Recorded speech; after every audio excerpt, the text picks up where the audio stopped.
ಸಾಯಿರಾಮ್. ಆತ್ಮೀಯ ವೀಕ್ಷಕ ಬಾಂಧವರಿಗೆಲ್ಲ ಇವತ್ತಿನ ಜೀವನಾಮೃತ ಕಾರ್ಯಕ್ರಮಕ್ಕೆ ಸ್ವಾಗತ ಸುಸ್ವಾಗತ. ವೀಕ್ಷಕರೇ, ಇವತ್ತು ಭಾಳ ವಿಶೇಷವಾದಂಥ ದಿವಸ. ಈ ಶುಭ ದಿವಸ ನಾವು ಒಂದು ವಿಶೇಷವಾದಂಥ ಕಾರ್ಯಕ್ರಮ ಮಾಡ್ತಾಯಿದ್ದೀವಿ. ಕಾರಣ ಇವತ್ತು ನಾಗರ ಪಂಚಮಿ ಹಬ್ಬ. ನಮ್ಮ ಭಾರತ ದೇಶದಲ್ಲಿ ಇವತ್ತು ನಮ್ಮ ಹಿಂದೂ ಸನಾತನ ಧರ್ಮದ ಪರಂಪರೆಯಾಗಿ ಈ ಹಬ್ಬವನ್ನು ಆಚರಣೆ ಮಾಡ್ತಾಯಿದ್ದೀವಿ. ಇದರ ಪ್ರಯುಕ್ತ ಅಂದರೆ ಈ ನಾಗರ ಪಂಚಮಿ ಪ್ರಯುಕ್ತ ನಮ್ಮೆಲ್ಲ ವೀಕ್ಷಕ ಬಾಂಧವರಿಗೆ ಆ ಭಗವಂತ ಆಯುಷ್ಯ, ಆರೋಗ್ಯ, ಸುಖ, ಶಾಂತಿ ಕೊಟ್ಟು ಕಾಪಾಡಲಿ ಮತ್ತು ಈ ಹಬ್ಬದ ಆರ್ಥಿಕ ಶುಭಾಶಯಗಳನ್ನು ಕೋರ್ತಾ ಇವತ್ತಿನ ಕಾರ್ಯಕ್ರಮ ಪ್ರಾರಂಭ ಮಾಡೋಣ. ವೀಕ್ಷಕರೇ, ಇವತ್ತು ಈ ವಿಶೇಷವಾದಂಥ ಕಾರ್ಯಕ್ರಮ ಆದ್ದರಿಂದ ಈ ಕಾರ್ಯಕ್ರಮ 1 ಗಂಟೆಗಳ ಕಾಲ ಪ್ರಸಾರ ಆಗುತ್ತೆ. 8:30ಯಿಂದ 9:30ವರೆಗೂ ಇವತ್ತಿನ ಕಾರ್ಯಕ್ರಮ ಪ್ರಸಾರ ಆಗುತ್ತೆ. ಈ ಒಂದು ಸಂಚಿಕೆಯಲ್ಲಿ ಭಾಳಷ್ಟು ವಿಷಯಗಳನ್ನು ನಿಮ್ಮೊಂದಿಗೆ ಹಂಚ್ಕೊಳ್ಳಿಕ್ಕೆ ನಾನು ಇಷ್ಟಪಡ್ತೀನಿ. ನಾವು ಹಬ್ಬಗಳನ್ನು ಆಚರಣೆ ಮಾಡ್ತೀವಿ, ಹಿಂದೆಯಿಂದ ನಡ್ಕೊಂಬಂದುಬಿಟ್ಟಿದೆ, ಪರಂಪರೆಯಾಗಿ ಸಂಪ್ರದಾಯವಾಗಿ ಅದಕ್ಕೆ ಆಚರಣೆ ಮಾಡ್ತೀವಿ ಅಂತ ಅನ್ಕೋತೀವಿ ಅಷ್ಟೇ. ಆದರೆ ಯಾತಕ್ಕೆ ಆಚರಣೆ ಮಾಡಬೇಕು? ಹಬ್ಬದ ಒಂದು ಸಿಗ್ನಿಫಿಕೆನ್ಸ್ ಏನು, ವೈಶಿಷ್ಟ್ಯತೆ ಏನು, ಹಬ್ಬ ಅಂತ ಹೇಗೆ ಶುರುವಾಯಿತು, ಯಾರಿಂದ ಬಂತು ಈ ಹಬ್ಬದ ಆಚರಣೆ, ಯಾತಕ್ಕೋಸ್ಕರ ಮಾಡಬೇಕು, ಹಬ್ಬ ಆಚರಣೆ ಮಾಡಿದ್ರೆ ನಮಗೇನು ಲಾಭ ಅನ್ನೋದನ್ನು ಫಸ್ಟು ನಾವು ಅರ್ಥ ಮಾಡ್ಕೋಬೇಕು. ಇವತ್ತು ಎಷ್ಟೋ ಜನ ಬೆಳಗ್ಗೆ ಎದ್ದು ಸ್ನಾನ ಮಾಡಿ ಖಾಲಿ ಹೊಟ್ಟೆಲಿದ್ದು ದಿನಪೂರ್ತಿ ಉಪವಾಸ ಇದ್ದು ಹೋಗಿ ಹುತ್ತಕ್ಕೆ ನಾಗದೇವತೆ ಪೂಜೆ ಮಾಡಿ ಇವತ್ತು ದೇವ್ರ ಪ್ರಸಾದ ತಗೊಂಡು ಏನೋ ಒಂದು ರೀತಿ ಕಾಲ ಕಳೀತಾರೆ. ಯಾಕೆ ಈ ರೀತಿ ನಾವು ಕಾಲ ಕಳಿಬೇಕು, ಕಾರಣ ಏನು ಅನ್ನೋದನ್ನು ಯಾರೂ ಅರ್ಥನೇ ಮಾಡ್ಕೊಂಡಿರೋದಿಲ್ಲ. ಹಬ್ಬಗಳ ಆಚರಣೆ ಮಾಡೋದಕ್ಕಿಂತ ಹಬ್ಬಗಳ ಬಗ್ಗೆ ಅರ್ಥೈಸ್ಕೊಂಡು ಆಚರಣೆ ಮಾಡಿದರೆ ಅದಕ್ಕೊಂದು ಭಕ್ತಿ, ಬೆಲೆ, ಗೌರವ ಸಿಗುತ್ತೆ ಅನ್ನೋದು ನನ್ನ ಒಂದು ಅಭಿಪ್ರಾಯ. ಇವತ್ತು ನಾಗರ ಪಂಚಮಿ ಆಗಿರೋದ್ರಿಂದ ಇವತ್ತು ದಿನಪೂರ್ತಿ ಹಬ್ಬವನ್ನು ಆಚರಣೆ ಮಾಡ್ಬೋದು. ಭಕ್ತಿ ಬೇಕು, ಶ್ರದ್ಧೆ ಇರಬೇಕಷ್ಟೇ. ಯಾವುದೇ ರೀತಿ ಆಡಂಬರ ಇಲ್ಲ ಅಂದರೂ ಪರವಾಗಿಲ್ಲ. ಶ್ರದ್ಧಾ ಭಕ್ತಿಯಿಂದ ಆಚರಣೆ ಮಾಡೋರಿಗೆ ಇವತ್ತು ನಾವು ಹೇಳುವಂಥ ಒಂದು ವಿಶೇಷವಾದಂಥ ಮಾಹಿತಿಗಳು ಬಹಳ ಉಪಯುಕ್ತ ಆಗುತ್ತೆ ಅಂತ ನಾವು ಅಂದ್ಕೊಂಡಿದ್ದೀವಿ. ನಾಗರ ಪಂಚಮಿ ಅಂತಂದರೆ ಭಾಳ ವಿಶೇಷವಾದಂಥ ಹಬ್ಬ.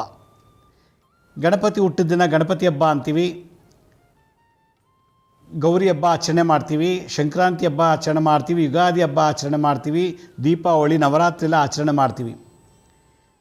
ನಾಗದೇವತೆಗಳನ್ನು ಪೂಜಿಸುವಂಥ ದಿನ ನಾಗರ ಪಂಚಮಿ ಅಂತ. ಸರ್ಪ ದೇವತೆಗಳನ್ನು ಆರಾಧನೆ ಮಾಡೋದು ಇವತ್ತು, ಅದಕ್ಕೆ ನಾಗರ ಪಂಚಮಿ ಅಂತಾರೆ. ಈ ನಾಗರ ಪಂಚಮಿ ನಾವು ಹೇಗೆ ಗಣಪತಿ ಪೂಜೆ ಮಾಡ್ತೀವೋ, ಗೌರಿ ಹಬ್ಬದ ದಿನ ಗೌರಿ ಪೂಜೆ ಮಾಡ್ತೀವೋ, ಅನಂತ ಪದ್ಮನಾಭರ ಸಹ ಅನಂತನನ್ನು ಹೇಗೆ ಪೂಜೆ ಮಾಡ್ತೀವೋ, ಹಾಗೆ ಇವತ್ತೊಂದಿನ ಭಾಳ ವಿಶೇಷವಾಗಿ ಈ ಭೂಮಂಡಲದಲ್ಲಿ, ಈ ಭೂಮಿಯ ಗ್ರಹದಲ್ಲಿ ಹಾವುಗಳಿಗೆ ಪೂಜೆ ಮಾಡುವಂಥ ಒಂದು ಅವಕಾಶ. ಇದೊಂದು ಸುದಿನ ಅಂತ ಕರಿತೀವಿ. ಒಂದು ಕಡೆ ಹಾವುಗಳಿಗೆ ಪೂಜೆ ಮಾಡೋದಾದರೆ, ಇನ್ನೊಂದು ನಾಗರ ಪಂಚಮಿ ಅಂದರೆ ಅಣ್ಣ ತಂಗಿ, ಅಕ್ಕ ತಮ್ಮಂದಿರಿಗೆ ಒಂದು ರೀತಿ ಪೂಜಿಸಿ ಗೌರವಿಸುವಂಥ ದಿನ ಅಂತಲೂ ಕರೀತಾರೆ. ಇದಕ್ಕೆಲ್ಲ ಒಂದು ಇತಿಹಾಸ ಇದೆ, ಪುರಾಣದಲ್ಲಿ ಇತಿಹಾಸಗಳಿವೆ. ನಾಗರ ಪಂಚಮಿ ಕೇವಲ ನಾಗದೇವತೆಗಳಿಗೆ ಮೀಸಲಾಗ್ದೇ ನಮ್ಮ ಕುಟುಂಬದಲ್ಲಿರತಕ್ಕಂಥ ಬಾಂಧವ್ಯ ಚೆನ್ನಾಗಿರಲಿ, ನನ್ನ ಹುಟ್ಟಿದ ಮನೆ, ನಾನು ಬಾಳಿ ಬದುಕಿದ ಮನೆ, ನನ್ನ ತವರು ಮನೆ ಚೆನ್ನಾಗಿರಲಿ ಅಂತೇಳಿ ಅಕ್ಕ ಆದಂಥವಳು, ತಂಗಿ ಆದಂಥವಳು ಅಣ್ಣನಿಗೆ, ತಮ್ಮನಿಗೆ ಇವತ್ತು ಪೂಜೆ ಮಾಡುವಂಥ ದಿವಸ. ಹಾಗೆ ನಮ್ಮ ಜೊತೇಲಿ ಹುಟ್ಟಿ ಬೆಳೆದು ಆಟಾಡಿ ಬೆಳೆದು ನಮ್ಮ ಮನೆ ಬಿಟ್ಟು ಇನ್ನೊಬ್ಬರ ಮನೆ ಗೋತ್ರಕ್ಕೆ ಹೋಗಿ ನಮ್ಮ ಮನೆ ಹೆಣ್ಮಕ್ಳು ಇವತ್ತು ಬೇರೆ ಗೋತ್ರದಲ್ಲಿ ವಂಶನ ಅಭಿವೃದ್ಧಿ ಮಾಡ್ತಾಯಿದ್ದಲ್ಲ ಅಂತ ಅಕ್ಕಂದಿರಿಗೆ, ತಂಗಿದಿರಿಗೆ ಇವತ್ತು ಬಾಂಧವ್ಯದ ಮೂಲಕ ಪೂಜಿಸುವಂಥ ದಿವಸ ಈ ನಾಗರ ಪಂಚಮಿ. ಆದ್ದರಿಂದ ನಾಗರ ಪಂಚಮಿ ಅಣ್ಣ ತಂಗಿ, ಅಕ್ಕ ತಮ್ಮ ಈ ಥರದಲ್ಲಿ ಪೂಜೆ ಮಾಡುವಂಥ ದಿವಸ ಇವತ್ತು. ಈ ಪೂಜೆಗಿಂತ ಮೊದಲಾಗಿ ನಾಗರ ಪಂಚಮಿಯನ್ನು ಯಾಕೆ ಇವತ್ತೇ ಆಚರಣೆ ಮಾಡ್ತಾರೆ ಅಂದರೆ, ಭೀಮನ ಅಮಾವಾಸ್ಯೆ ಕಳೆದ ನಂತರ ಬರೋ 5 ದಿನಕ್ಕೆ, ಅಮಾವಾಸ್ಯೆ ಆದ 5 ದಿನಕ್ಕೆ ನಾಗರ ಪಂಚಮಿ ಅಂತಾರೆ. ಈ ಶ್ರಾವಣ ಮಾಸದಲ್ಲಿ ಶುಕ್ಲ ಪಕ್ಷದಲ್ಲಿ ಹುಣ್ಣಿಮೆಗೆ ಮುಂಚೆ ಅಮಾವಾಸ್ಯೆ ಆದ 5 ದಿನಕ್ಕೆ ನಾಗದೇವತೆಗಳಿಗೆ ಮೋಕ್ಷ ಸಿಕ್ಕಿದ ದಿವಸ ಅಂತ ಹೇಳಿ ಇವತ್ತು ಈ ಪೂಜೆ ಮಾಡ್ತೀವಿ ನಾವು. ಶ್ರಾವಣ ಮಾಸದ ಪಂಚಮಿ ಅಮಾವಾಸ್ಯೆ ಆದ ದಿವಸ ಮಾಡುವಂಥ ವಿಶೇಷ ಪೂಜೆ. ಹಾವುಗಳಿಗೆ ಇವತ್ತು ಮೋಕ್ಷ ಸಿಗುತ್ತೆ.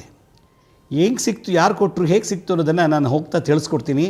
ಆದರೆ ಈ ಒಂದು ಹಬ್ಬದಲ್ಲಿ ಒಂದು ಮಹಾವೈಶಿಷ್ಟ್ಯತೆ ಏನಪ್ಪ ಅಂತಂದರೆ, ಈ ಪುರಾಣಗಳಲ್ಲೂ ಇದು ಹಬ್ಬದ ಆಚರಣೆ ಬಗ್ಗೆ ಭಾಳಷ್ಟು ಒತ್ತು ಕೊಟ್ಟು ಹೇಳಿದ್ದಾರೆ. ರಾಮಾಯಣದಲ್ಲಿ, ಮಹಾಭಾರತದಲ್ಲಿ, ಹೀಗೆ ಹಲವಾರು ಜ್ಯೋತಿಷ್ಯ ಶಾಸ್ತ್ರದಲ್ಲಿ, ಮೆಡಿಕಲ್ ಆಸ್ಟ್ರಾಲಜಿನಲ್ಲಿ, ವಾಸ್ತುಶಾಸ್ತ್ರದಲ್ಲಿ ಕೂಡ ನಾಗರ ಪಂಚಮಿ ಬಗ್ಗೆ ಭಾಳಷ್ಟು ಉಲ್ಲೇಖನ ಮಾಡಿದ್ದಾರೆ. ಇದನ್ನೆಲ್ಲ ತಿಳಿಸ್ಲಿಕ್ಕೆ ಇವತ್ತು ನನಗೆ 1 ಗಂಟೆಗಳ ಕಾಲ ಸಮಯ ಬೇಕು. ಅದಕ್ಕೆ ಈ ಕಾರ್ಯಕ್ರಮ 9:30ವರೆಗೂ ನಾವು ಮುಂದುವರಿಸ್ತೀವಿ. ನಿಮ್ಗೆ ಗೊತ್ತಿರೋ ಹಾಗೆ ಪುರಾಣದಲ್ಲಿ ಬಂದಾಗೆ ಅಮೃತವನ್ನು ಪಡಿಬೇಕು ಅಂತೇಳಿ ದೇವತೆಗಳು, ರಾಕ್ಷಸರು ವಾಸುಕಿ ಅನ್ನೋ ಸರ್ಪವನ್ನು ಒಂದು ಪರ್ವತಕ್ಕೆ ಹಾಕಿ ಕಟ್ಟಿಬಿಟ್ಟು, ಒಂದು ಕಡೆ ದೇವತೆಯರು ಎಳಿತಾರೆ, ಇನ್ನೊಂದು ಕಡೆ ರಾಕ್ಷಸರು, ದೈತ್ಯರು ಮರ್ದನ ಮಾಡ್ತಾರೆ, ಸಮುದ್ರ ಮಂಥನ ಮಾಡ್ತಾರೆ. ಆ ಮಂಥನ ಮಾಡುವಾಗ ಕೊನೆಯಲ್ಲಿ ಲಕ್ಷ್ಮಿ ಒಂದು ಕಳಶದ ಅಮೃತವನ್ನು ತೊಗೊಂಬರ್ತಾಳೆ. ಅದಕ್ಕೆ ಮುಂಚೆ ಭಾಳಷ್ಟು ವಿಷ ಈಚೆ ಬರುತ್ತೆ. ಅದು ಮಂಥನ ಮಾಡುವಾಗ ಆ ವಿಷವನ್ನು ಶಿವ ಬಂದು ಕುಡಿತಾನೆ. ಕುಡಿದಾಗ ಆ ವಿಷನ ಕಂಠದಲ್ಲಿ ಇಟ್ಕೊಂಡ್ಬಿಡ್ತಾನೆ. ನೀಲಕಂಠ ಅಂತ ಕರೀತಾರಾಗ. ಆ ವಿಷ ಕುಡಿಯುವಾಗ ಆ ವಿಷದ ಒಂದು ತುಣುಕು ಅಥವಾ ಆ ವಿಷದ ಡ್ರಾಪ್ಸು ಭೂಮಿ ಬಿದ್ದಾಗ ಆ ಸ್ಥಳದಲ್ಲೆಲ್ಲ ಹಾವುಗಳಿತ್ತಂತೆ. ಸಮುದ್ರ ಮಂಥನ ಮಾಡೋಕ್ಕೆ ಮುಂಚೆ ಹಾವುಗಳಲ್ಲಿ ವಿಷ ಇರಲಿಲ್ವಂತೆ. ಯಾವಾಗ ಸಮುದ್ರ ಮಂಥನ ಮಾಡುವಾಗ ಶಿವ ವಿಷವನ್ನು ಕುಡಿಯುವಾಗ ಕೆಲವು ವಿಷ ಕೆಳಗೆ ಚೆಲ್ಲಿದಾಗ ಹಾವುಗಳು ಅದನ್ನು ಪಾನ ಮಾಡಿಬಿಡ್ತಂತೆ, ಅಮೃತ ಅಂಥೇಳಿ. ಇದು ಅಮೃತ ಅಂಥೇಳಿ ಹಾವುಗಳು ಅದನ್ನೆಲ್ಲ ಕುಡಿದಾಗ ಆ ವಿಷ ಹಾವಿನಲ್ಲಿ ಹೋಗಿ ಸೇರಿಕೊಳ್ತಂತೆ. ನೋಡಿ, ಆವತ್ತಿನಿಂದ ಹಾವಿನಲ್ಲಿ ವಿಷ ಸಂಗ್ರಹಣೆ ಆಗ್ತಾ ಇದೆ ಅಂತ ಆಯಿತು. ಆಗ ಹಾವುಗಳು ಗೊತ್ತಾಯಿತು, ಅಯ್ಯೋ ನಾವು ವಿಷ ಕುಡಿದ್ಬಿಟ್ವಲ್ಲ ಅಮೃತ ಅಂದ್ಕೊಂಡು ಅಂತ ಹೇಳಿದಾಗ ಶಿವ ಅವ್ರಿಗೆ ಆಶೀರ್ವಾದ ಮಾಡ್ತಾರೆ ಪ್ರೀತಿಯಿಂದ, ಭಯಪಡಬೇಡಿ, ನೀವೇ ನನ್ನನ್ನು ಆಭರಣ ಆಗಿ ಸ್ವೀಕರಿಸ್ತೀನಿ, ನಿಮ್ಮನ್ನೇ ನಾನು ಕತ್ತಿಗೆ ಹಾಕ್ಕೊಂಡು ಯಾವಾಗಲೂ ಕೂತ್ಕೋತೀನಿ, ಆಭರಣ ಅಂತ, ನಾಗಾಭರಣ ಅಂತ ಸ್ವೀಕರಣೆ ಮಾಡ್ತೀನಿ. ಯಾರು ನಿಮಗೆ ಪೂಜೆ ಮಾಡ್ತಾರೋ ನನಗೆ ಪೂಜೆ ಮಾಡಿದಾಗೆ, ಯಾರು ಸರ್ಪಗಳಿಗೆ ಪೂಜೆ ಮಾಡ್ತಾರೋ ಶಿವನಿಗೆ ಡೈರೆಕ್ಟ್ ತಲುಪುತ್ತೆ. ಭೂಲೋಕದಲ್ಲಿ ಯಾರು ಜನರು ಪೂಜೆ ಮಾಡ್ತಾರೋ ನನಗೆ, ನಿಮ್ಮ ಮೂಲಕ, ಹಾವುಗಳ ಮೂಲಕ ಅದು ನನಗೆ ತಲುಪುತ್ತೆ ಅಂತ ಹೇಳಿ ಆಶೀರ್ವಾದ ಮಾಡಿಬಿಡ್ತಾನೆ. ಇದು ಸಮುದ್ರ ಮಂಥನದಲ್ಲಿ ಬರುವಂಥದ್ದು. ಯಾವ ದಿನ ಈ ಶಿವನಿಂದ ತೊಟ್ಟಂಥ ವಿಷವನ್ನು ಹಾವುಗಳು ಕುಡಿದು ಅವನಿಗೆ ಆಶೀರ್ವಾದ ಮಾಡಿ ಶಿವನಿಗೆ ಆಭರಣವಾಗಿ ಸ್ವೀಕರಿಸುವಂಥ ದಿವಸ ಮತ್ತು ಅದಕ್ಕೆ ಮುಕ್ತಿ ಕೊಡುವಂಥ ದಿನ, ಆದ್ದರಿಂದ ಇದಕ್ಕೆ ನಾಗರ ಪಂಚಮಿ ಅಂತ ಕರೀತಾರೆ ಅಂತ ಹೇಳಿದರು. ಹಾಗೆ ಪುರಾಣದಲ್ಲಿ ಇನ್ನೊಂದಿದೆ, ವಿಶೇಷವಾಗಿ ಸತ್ಯೇಶ್ವರಿ ಅಂತ ಒಬ್ಬಳು ದೇವತೆ. ಆ ದೇವತೆಗೊಬ್ಬಳು ತಮ್ಮ ಇರ್ತಾನೆ, ಅವನು ಹಾವು ಕಚ್ಚಿ ಸತ್ತೋಗ್ಬಿಡ್ತಾನೆ. ಸತ್ತಾಗ ಅವಳು ವಿಷವನ್ನು ಕಚ್ಚಿರುವಂಥ ಹಾವನ್ನು ಹುಡುಕ್ತಾಳೆ, ಸಿಗೋದಿಲ್ಲ. ಆಗ ಪ್ರಾರ್ಥನೆ ಮಾಡ್ತಾಳೆ, ಹೇಳ್ತಾರೆ ಶಿವ ಹಾವುಗಳಿಗೆ ಪೂಜೆ ಮಾಡಿದ್ರೆ ನನಗೆ ಪೂಜೆ ಮಾಡಿದಾಗೆ ಅದೆಲ್ಲ ದೋಷ ನಾನು ತೆಗಿತೀನಿ ಅಂತ ಶಿವ ಒಂದು ವಚನ ಕೊಟ್ಟಿರ್ತಾನೆ ಸಮುದ್ರ ಮಂಥನದಲ್ಲಿ. ಇದನ್ನು ಗೊತ್ತಂತ ಸತ್ಯೇಶ್ವರಿ ತನ್ನ ತಮ್ಮನ ಪ್ರಾಣವನ್ನು ಉಳಿಸ್ಲಿಕ್ಕೋಸ್ಕರ ನಾಗದೇವತೆಯನ್ನು ಪೂಜೆ ಮಾಡ್ತಾಳೆ. ಆ ನಾಗದೇವತೆ ಪೂಜೆ ಮಾಡಿದಾಗ ಆ ಸತ್ತಂಥ ತಮ್ಮ ಬದುಕುತ್ತಾನಂತೆ, ಸತ್ಯೇಶ್ವರಿ ತಮ್ಮ. ಅದರಿಂದ ವಿಷವನ್ನು ವಾಪಸ್ ತಗೊಳ್ತಂತೆ ಈ ಹಾವು ಪೂಜೆ ಮಾಡಿದ್ಮೇಲೆ.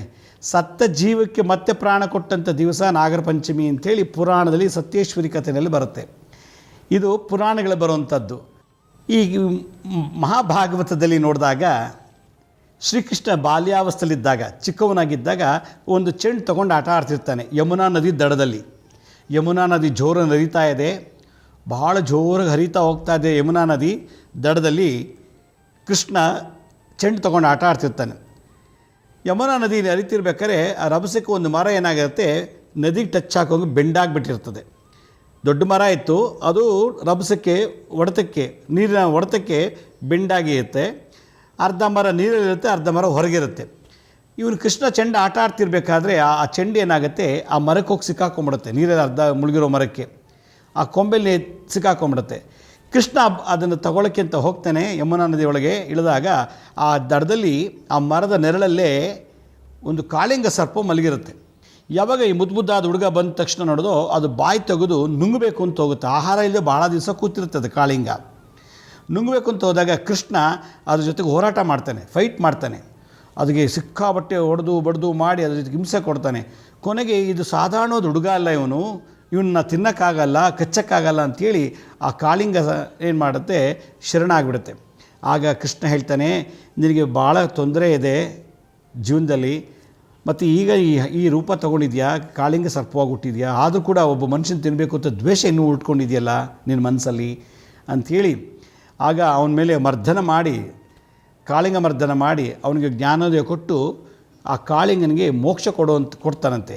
ಯಾವ ದಿನ ಕೃಷ್ಣ ಕಾಳಿಂಗ ಸರ್ಪಕ್ಕೆ ಮೋಕ್ಷ ಕೊಟ್ಟನೋ ಆ ದಿನವೇ ನಾಗರ ಪಂಚಮಿ ಅಂಥೇಳಿ ಮಹಾಭಾಗವತದ ಉಲ್ಲೇಖನ ಇದೆ. ಹಾಗೆ ಮಹಾಭಾರತದಲ್ಲಿ ನೋಡಿದಾಗ ಈ ಪರೀಕ್ಷಿತ್ ಮಹಾರಾಜ ಅಂತ ಒಬ್ಬಿದ್ದ. ಅವನು ಭಾಳ ಜೋರಾಗಿ ದಕ್ಷನಾಗಿ ರಾಜ್ಯ ಆಳ್ತಿರ್ತಾನೆ ದೇಶವನ್ನು. ಯಾವುದೋ ಒಂದು ಕಾರಣದಿಂದ ತಕ್ಷಕ ಪಾತಾಳ ಲೋಕದಲ್ಲಿ ಇದ್ದಂಥ ಒಬ್ಬ ತಕ್ಷಕ, ಹಾವಿನ ರಾಜ. ತಕ್ಷಕ ಅಂದರೆ ಒಂದು ಹಾವು, ಆ ಜಾತಿ ಹಾವು ಒಬ್ಬ ರಾಜ ಇರ್ತಾನೆ, ಅವನೇ ತಕ್ಷಕ. ಈ ಪರೀಕ್ಷಿತ್ ಮಹಾರಾಜನ ಕಚ್ಚಿ ಸಾಯಿಸಿಬಿಡ್ತಾನೆ. ಪಕ್ಕದಲ್ಲಿ ಅವನ ಜನಮೇಜಯ ಅಂತ ಮಗ ಇರ್ತಾನೆ. ಅಯ್ಯೋ ನನ್ನ ತಂದೆ ಸತ್ತೋದಲ್ಲ, ಈ ಹಾವು ಕಚ್ಚಿ ಸಾಯಿಸಿಬಿಡ್ತಲ್ಲ ಅಂತೇಳಿ ದ್ವೇಷ ಬಂದುಬಿಡುತ್ತೆ ಮಗನಿಗೆ. ನಮ್ಮಪ್ಪ ಹಾವು ಕಚ್ಚಿಸ್ತಾನೆ ಸತ್ತೋಗಿದ್ದು, ಈ ಸರ್ಪಗಳನ್ನು ನಾವು ಉಳಿಸಬಾರ್ದು ಅಂತ ಹೇಳಿ ಜನಮೇಜಯ ಏನು ಮಾಡ್ತಾನೆ, ಸರ್ಪತ್ಯಾಗ ಯಾಗ ಮಾಡ್ತಾನೆ. ಸರ್ಪತ್ಯಾಗ ಯಾಗ, ಸರ್ಪತ್ಯಾಗ ಹೋಮವನ್ನು ಮಾಡೋಕ್ಕೆ ಶುರು ಮಾಡಿಬಿಡ್ತಾನೆ. ಭೂಮಂಡಲದಲ್ಲಿ ಎಲ್ಲೆಲ್ಲ ಹಾವುಗಳಿದೆ ಎಲ್ಲ ಇಟ್ಕೊಂಬಂದು ನಿಂತಾನೆ. ಯಾರು? ಜನಮೇಜಯ. ಯಾತಕ್ಕೆ? ಪರೀಕ್ಷಿತ್ ಮಹಾರಾಜನ ಈ ಹಾವು ಕಚ್ಚಿ ಸಾಯಿಸ್ತಲ್ಲ, ನಮ್ಮ ತಂದೆನ ಈ ಹಾವೇ ತಾನೇ ಕಚ್ಚಿ ಸಾಯಿಸಿದ್ದು ಅಂಥೇಳಿ ಆ ಎಲ್ಲ ಸರ್ಪಗಳನ್ನು ತಗೊಂಬಂದು ಯಾಗಕ್ಕೆ ಹಾಕ್ತಾ ಇರ್ತಾನೆ. ಆ ಸುಡೋ ಉರಿತಾರೋ ಬೆಂಕಿಗೆ ಎಲ್ಲ ವೆರೈಟಿ ಹಾವುಗಳನ್ನು, ಎಷ್ಟು ವೆರೈಟಿ ಹಾವುಗಳಿಗೆ ಜಗತ್ತಂದು ಎಲ್ಲ ಎಳ್ಕೊಂಬಂದು ತೊಗೊಂಬಂದು ಇಡಿಸಿ ತಂದು ದಿನಾ ಒಬ್ಬೊಬ್ಬರನ್ನು ಅಷ್ಟು ಹಾಕಬೇಕು ಯಾಗಕ್ಕೆ. ಈ ಒಂದು ಜನಮೇಜಯ ಮಾಡ್ತಾರೆ ಯಾಗ. ಇಂದ್ರನಿಗೆ ಗೊತ್ತಾಗೋಯ್ತು. ತಕ್ಷಕನಿಗೆ ಅಯ್ಯೋ ಈಗ ನನ್ನ ತೊಗೊಂಡು ಬೆಂಕಿಗೆ ಹಾಕ್ಬಿಡ್ತಾರೆ ಹೋಮಕ್ಕೆ ಅಂದ್ಬಿಟ್ಟು ಪಾತಾಳದ ಹೋಗ್ತಿದ್ದನ್ನು ಓಡೋಡಿ ಬರ್ತಾನೆ ಇಂದ್ರನ ಹತ್ರಕ್ಕೆ. ಇಂದ್ರ, ಈ ಥರ ನಡೀತಾ ಇದೆ ಭೂಲೋಕದಲ್ಲಿ. ಪರೀಕ್ಷಿತ್ ಮಹಾರಾಜನ ಮಗ ಜನಮೇಜಯ ಸರ್ಪಯಾಗ ಮಾಡಿ ಎಲ್ಲ ಸರ್ಪಗಳನ್ನು ಸಾಯಿಸ್ತಾ ಇದ್ದಾನೆ. ನನ್ನ ಸರತಿ ಈಗ ನನ್ನ ಕಾಪಾಡಬೇಕು ಅಂತಂದಾಗ ಅಲ್ಲಿ ಮಾನಸಿಕಾ ದೇವಿ ಒಬ್ಬಳು ಇರ್ತಾಳೆ. ಅವಳ ಮಗ ಆಸ್ತಿಕ ಅಂಥೇಳಿ ಶ್ರೇಷ್ಠವಾದ ಮಹಾ ಋಷಿ. ಆಗ ಇಂದ್ರ ಕೇಳ್ಕೊಳ್ತಾನೆ, ಅಮ್ಮ ಮಾನಸಾದೇವಿ, ಆ ಜನಮೇಜಯನಿಗೆ ಮನಸ್ಸಿಗೆ ಏನಾರು ಒಂದು ಆಕರ್ಷಣೆ ಮಾಡಿ ಯಾಗ ಮಾಡೋದು ನಿಲ್ಲಿಸು ಅಂತ ಕೇಳಿದಾಗ ಹಾಗೆ ಹೇಳ್ತಾಳೆ ಮಾನಸದೇವಿ, ನನ್ನ ಮಗನ ಕಳಿಸ್ತೀನಿ ಆಸ್ತಿಕ ಅಂಥೇಳಿ ಶ್ರೇಷ್ಠ ಬ್ರಾಹ್ಮಣ. ಅವನು ಹೋಗಿ ಮಾತಾಡ್ತಾನೆ ಜನಮೇಜಯ ಹತ್ರ, ಯಾಗನ ಸ್ಟಾಪ್ ಮಾಡ್ತಾನೆ. ಆ ರೀತಿ ನಾನು ಮಾಡ್ತೀನಿ ಅಂದಾಗ ಜನಮೇಜಯ ಹತ್ರ ಬರ್ತಾನೆ ಈ ಆಸ್ತಿಕ. ಮಾನಸಿಕಾದೇವಿ ಪುತ್ರ ಬಂದು ಈ ಥರ ತಪ್ಪಪ್ಪ, ಸರ್ಪಹತ್ಯೆ ಮಾಡಬಾರ್ದು, ನಿಮ್ಮ ವಂಶಕ್ಕೆ ತೊಂದರೆ ಆಗುತ್ತೆ ಅಂತೆಲ್ಲ ಹೇಳಿ ತಿಳುವಳಿಕೆ ಕೊಟ್ಟು ಅವನಿಗೆ ಆ ಸರ್ಪಯಾಗನ ತಡಿತಾನೆ. ಯಾವ ದಿನ ಸರ್ಪಗಳು ಆಹುತಿ ಆಗ್ತಿತ್ತೋ ಅದನ್ನೆಲ್ಲ ತಡೆದು ಉಳಿದೆಲ್ಲ ಸರ್ಪಗಳಿಗೆ ಮುಕ್ತಿ ಸಿಕ್ಕಿ ಒಂದು ಬದುಕಕ್ಕೆ ಭೂಮಿ ಮೇಲೆ ಅವಕಾಶ ಮಾಡಿಕೊಟ್ಟಂಥ ದಿನವೇ ಈ ನಾಗರ ಪಂಚಮಿ ಅಂತ ಹೇಳ್ತಾರೆ. ಈ ಒಂದು ವಿಶೇಷತೆ ಈ ಹಬ್ಬದ ಹಿಂದುಗಡೆ ಇದೆ. ಹಬ್ಬ ಆಚರಣೆ ಮಾಡೋದು ಏನಂತಂದರೆ, ಸರ್ಪಗಳು ನಮಗೆ ಕಚ್ಚಬಾರ್ದು, ಸರ್ಪಗಳು ನಮಗೆ ಒಳ್ಳೇದು ಮಾಡಬೇಕು ಅನ್ನೋದಾಗಿದ್ದರೆ ಇವತ್ತು ಪೂಜೆ ಮಾಡಬೇಕು ಅಂತ ಹೇಳ್ತಾರೆ. ಯಾಕೆ ಇವತ್ತೇ ಪೂಜೆ ಮಾಡಬೇಕು ಅಂತಂದರೆ, ಶ್ರಾವಣ ಮಾಸ ತುಂಬ ಮಳೆ ಬರುತ್ತೆ.